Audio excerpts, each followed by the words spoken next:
Hey guys, Costa here. I'm going to go over narrow CTF in this video.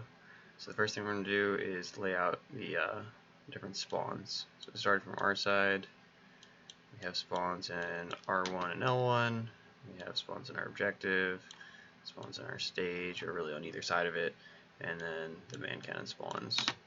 So obviously in an ideal world you're constantly going to be spawning your teammates up top and being able to control the top middle of the map. And secondarily, if you're not getting that spawn for your teammates, you want to be spawning somewhere towards the objective side where you can either stop an opponent flag push or get into your lobby as quickly as possible to push up center. So to start, rather than going into how to ideally pull a flag, I want to talk about how to get map control, because this map more than anything is, as you can see, really simplified. It's streamlined. You have to be going over the top or the cannon in order to make anything happen. So doing our team we'll do it in green. The general idea is, in order to get control of the map, you want to have guys on your spawn, regardless of where it's coming from, running into your lobby. Well, a mistake a lot of people make is to push underneath. It's so much harder to have good teamwork if you're pushing underneath. There's a time and a place for it, but in general, you want to be pushing out through your lobby. And so your first 2 or 3 spawners are always going to be pushing into your lobby in a 4-dead scenario. And so what they're going to do is usually post up near the attics or post up on a box or anything else where they're not taking damage, but they're in a position where once they have a shot, they are able to peek out and deal damage. So we're going to take our 3 guys, and they're basically going to be working together as a unit and pushing up. So inevitably they're going to be having shots on top right. Someone's going to probably back down behind the 50-yard mark or behind the Mohawk, and that 4th spawner has the play. Whoever's last out will be able to take the man cannon over. So they're going to hit the man cannon, lift over, and they're going to be able to clean the people up, allowing this group to push up again. So using that man cannon to clean the weak people up and really forcing the opposing team to turn around to make it easier for your guys to push out of your lobby is probably the easiest and most ideal way to do it. With hit scan, it's a lot easier to shoot people when you're going over the cannon, but that also means it's easier to get shot over the cannon. And there's an interesting Halo Online mechanic. So in Halo 3, you can do something called long lift, where you would not land at the base of the opponent man cannon.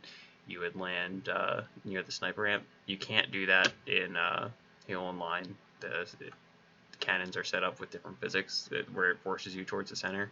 So if you've been trying to get that down, it's actually not possible. So just get used to landing at the base of the cannon.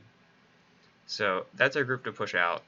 So let's back through this and talk about, once we have map control, now what do we do?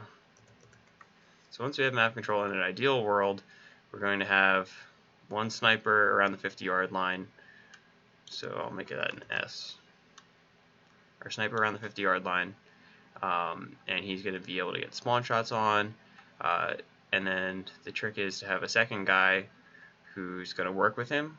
So we'll call this X here, up top. So he can push up to get in here, go underneath even, and flip sides, and he's going to work between the L2 and R2 pockets. And you don't really want to cross this line here between L3 and R3. Once you get pushed into the lobby, you can start affecting spawns, and especially in flag, you just want to be able to kind of keep pressure on the opposing team off their spawn and keep them trapped back here. So our remaining 2 guys, this is really the key. So the key is that they're not going to go underneath, they're not going to go through the lobby, they're going to take the shortcut jump from L2 and from this side of the map, from L2 to land under their objective. So these 1 or 2 guys are going to be working together to pull the flag, which we can do in gold. The flag's here. So they're going to work together to keep the other team trapped here on the side and just pull the flag out.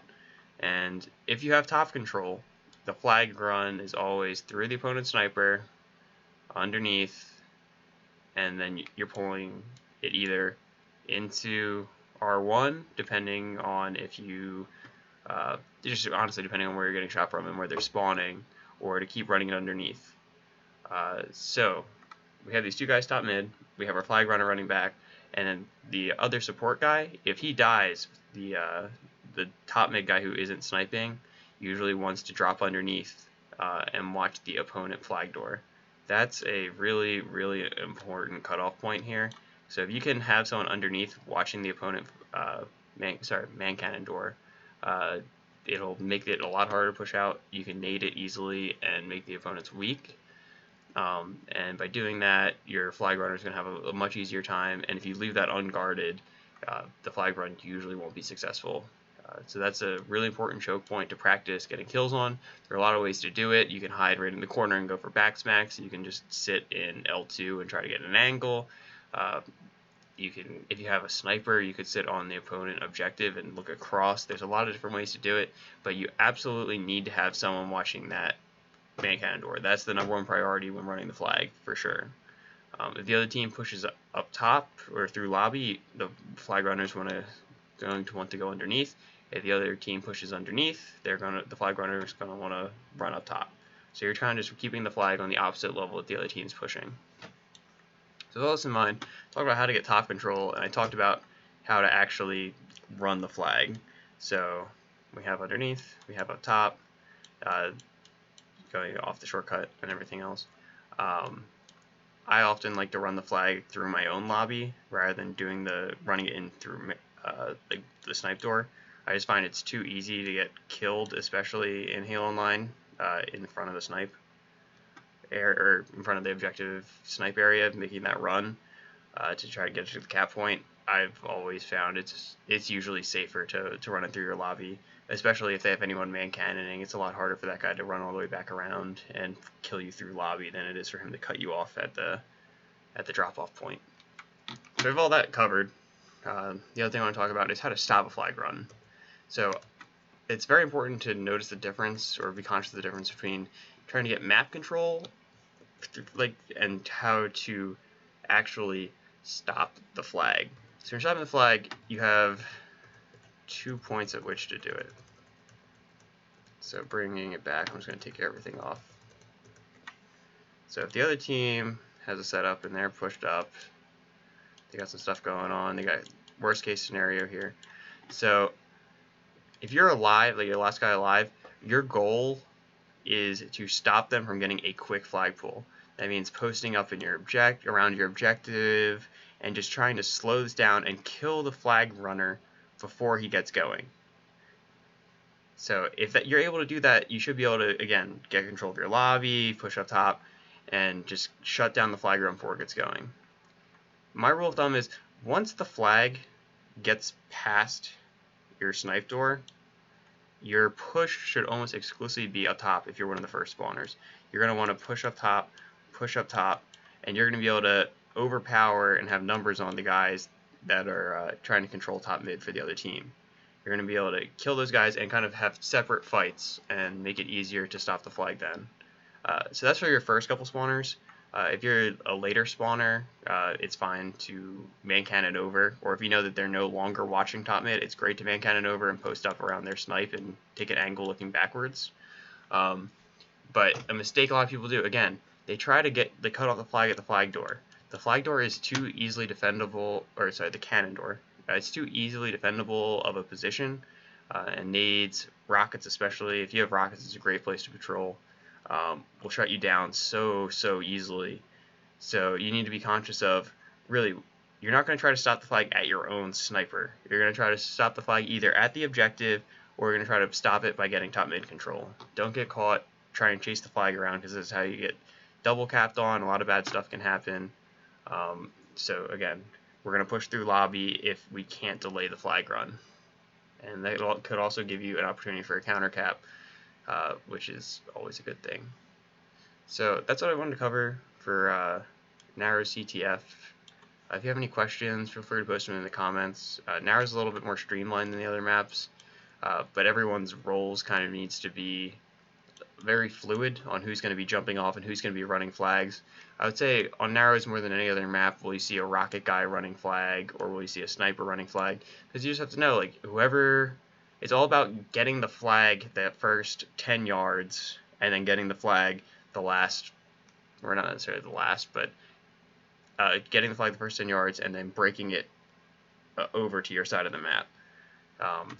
Don't get caught underneath, and just try to move that flag as fast as possible when people are dead. So whoever's closest to the flag, no matter what power up you have, just be comfortable, get that pull, and run it underneath. I guess the last thing we could talk about is some people have noticed that I'll often do a power up flag run and really when to lift the flag. You want to lift the flag basically if the other team has top control.